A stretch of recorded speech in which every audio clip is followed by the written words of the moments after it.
Ah, that was beautiful. I think they liked it. I did too. That was beautiful. Did you write that yourself? Oh, nice. That makes it even more special.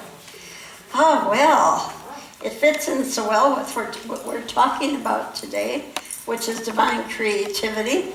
You know, I'm so glad to be a part of an organization that knows that life is eternal, so that it's never too late, never too early. There's never a good or bad time. Life is eternal to do whatever, anything, to do something new, to learn something new. You know the story when I was 10 and they thought I was dying, and I prayed to God to at least live to be 30 because I thought 30 was so old. Who'd want to be older than 30 anyway? And I found out that life is eternally now, in the now moment, no matter how old you are, no matter how young you are. You know, the author, most of you know, Toni Morrison, wrote her first novel, The Bluest Eyes, at age 40, won a Pulitzer Prize at age 56, and a Nobel Prize in Literature at age 62. Wow, think of it. We used to think when I grew up 50 was middle age and you were almost ready for retirement, but not anymore, and I've got my AARP magazine to prove it. You better believe it, I'm a card-carrying member. Julia Child, my son just got his AARP card. We laugh about that together all the time. Julia Child wrote her first cookbook at age 50 and began her career as a celebrity chef. Such a celebrity that even the youthful Saturday Night Live used to do skits about her because they admired her so much. Charles Darwin at 50 published On the Origin of the Species, which is a tribute to the continuous evolution of life. And even Jesus said, "Don't you know you are gods?" Meaning we are creative beings at any age, constantly creating and expressing divine love. And we do that physically too. There's the Kundalini energy that goes through the spine, and that's divine spiritual energy that can be used in many ways, mostly three. The first way is through procreation, through having children.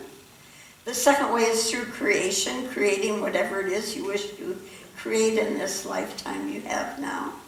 And the third way is in meditation. We can take that energy into a spiritual awakening of the truth of our divine nature, who and what we are as divine creative beings. Our co-founder, Charles Fillmore, said, "Man in his forming and bringing things into manifestation uses the same creative process in mind that divine mind uses. First in mind, then the idea comes in mind, and then the expression or the manifestation of that idea." And he called that the metaphysical trinity: mind, idea, and expression. So be careful what you hold in mind. You just may create it. Oops, all together no oops. Any idea from that invisible realm of divine ideas begins as a thought, and then we give it energy by speaking the word of it. And we have our imagination, we have our intention, and then it shows up on earth as it is in heaven. In that realm of divine ideas, it is made manifest. And Charles said this goes on perpetually, and there's never a beginning or an ending to that process. The ideal is continually pouring itself into creation and lifting it higher and higher. And that's why I know as a human species, in spite of how it looks right now, we're going to be okay in spite of ourselves. When I grew up, 65 or 62, as I got older, was the age of retirement. But I found out that life can begin in the 60s. Michael proposed to me on my 60th birthday weekend. How's that for Life is now, no matter what age. My favorite actress, and I know you love her too, is Judi Dench. She was in the theater and TV for years, but only became a household name after her 60s. And she received 7 Oscar nominations, all of them after she was 60. and no other actor or actress apparently has collected more nominations when older than 60 than she has. At 65, Laura Ingalls Wilder wrote, growing up in the Midwest in the 1800s, Little House on the Prairie, which led into 9 books and became a hit TV series. Wow, impressive. And the best part is you don't even have to be sane. There's hope for me. You don't have to be sane. Martin Luther had episodes of insanity, and he reformed the Catholic Church with episodes of insanity. And Van Gogh cut off his ear. And yet any of you that have seen his paintings in person know that you can't look at them without coming to tears at the light that shines through his paintings. Now, I'm not talking about having to be another Van Gogh or Monet. God knows you really have to have talent for that. I'm not talking about writing like Dan Brown or Toni Morrison. I'm not talking about singing like Tina Turner or Tony Bennett. Just by simply being the love that you are in whatever the Holy Spirit wants to do through you. And whatever helps you go out and connect and engage. I love that word, engage with life. Because often, I just soon go home and hide under a pillow. But anything that gets you out wanting you to connect and engage and open to the power of the presence around you. I was supposed to die at age 10, at age 15, at age 30, and I'm still standing at 73. And Michael Beale, my beloved husband and rock star of the 60s and 70s, is still drumming at almost 75, which will be next month. If your creativity is blocked, it only means there's a block to love's presence somewhere. And how do you know if you have those blocks? Well, spiritually, have you lost your joy? You feel disconnected? Mentally, are you a little dull and sluggish? I know some days I wake up a little dull and sluggish. Emotionally, have you lost your lack of zeal and are you feeling stressed? Physically, are you tired, lethargic? You may need a spiritual chiropractic adjustment.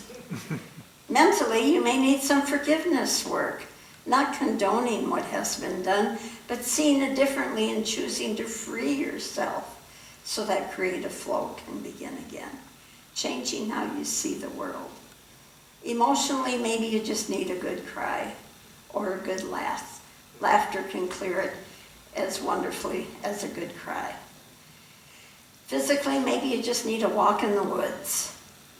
And spiritually, maybe some time in quiet prayer and meditation to open the pathways of consciousness once again so those creative forces can flow. Now let's up our ante a little bit here and see what people can do in their 70s. Anna Mary Robertson Moses, what a long name. We know her as Grandma Moses. Started painting when she was 76. She decided to give painting a go when she could no longer hold an embroidery needle due to her arthritis. Her works were spotted by an art collector who bought all her paintings and displayed them at the Museum of Modern Art in New York City. And by the time of her death, her paintings hung in museums all over the world at 76. Paul McCartney, still making hits in his 80s. Bernie Sanders is still a politician in his 80s. Let's hear it for Bernie. How about those 90-year-old? Writer Harry Bernstein authored countless books that were rejected before getting his first hit at age 96. And we saved the best for last. Our own Sarah Sullivan, mother, artist, and poet, art gallery owner, today at 91 is having a book signing of her first published books, and we'll be all meeting down in the fellowship hall for a birthday cake celebrating her 90th birthday and a book signing. And just to give you a little taste, Sarah, would you like to come up and tell us a little bit about your journey?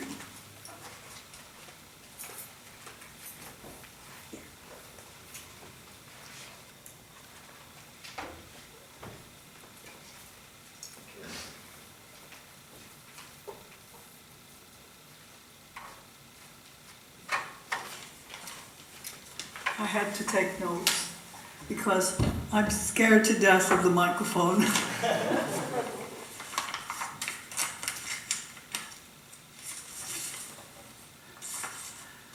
I want to thank Rev Ann Marie and Unity Church for inviting me to do the book signing here. I also wanted to come here to thank Unity Church and its sister church, Religious Science, for teaching me to create a better world for myself. Let me tell you a little bit about the book. The poetry spans 60 years of my life, and until recently, I had only shown it to a very few people. I wrote most of it on scraps of paper. I published it because I realized that at 89 years old, there's a serious possibility of my checking out. I hadn't thought of that before, truthfully. And I wanted my children and my grandchildren, and now my 18 great-grandchildren, to know a little about me because they've always lived in other parts of the country. I also wanted to say a little about the poems themselves and the transition in philosophy which occurs in the later poems in the book.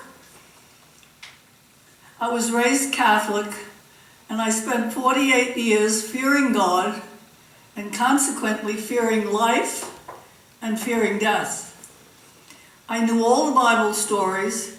They spoke of evil men and sin and punishment and limitations, and I never felt good enough. The confessional terrorized me. Church advice about handling my deteriorating marriage left me impotent. My earlier poems reflect the degree to which these thoughts influenced my life. I felt victimized. I recall feeling unimportant and impotent. I reached a point where I was unconsciously driving dangerously in an attempt to kill myself. I was a failure. I joined the Church of Religious Science and this philosophy, also in Unity, in 1979. I was 48 years old.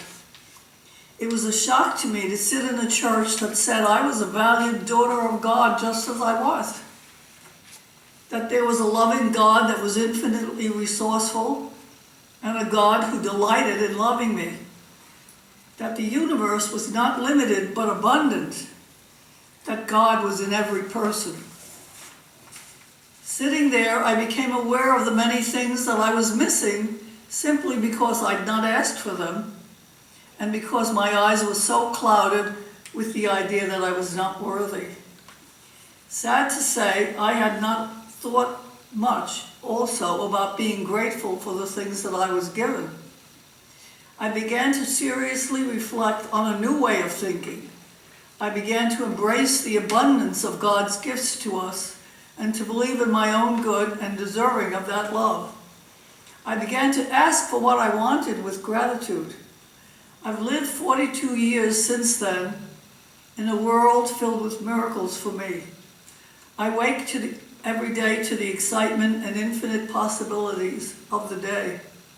I'm so grateful to the continued teachings of Unity that I wanted to acknowledge it here. Please join my birthday celebration, and if you care to read my book. It is my hope that it will stir something in each person to embrace themselves and their joy with life and adventure.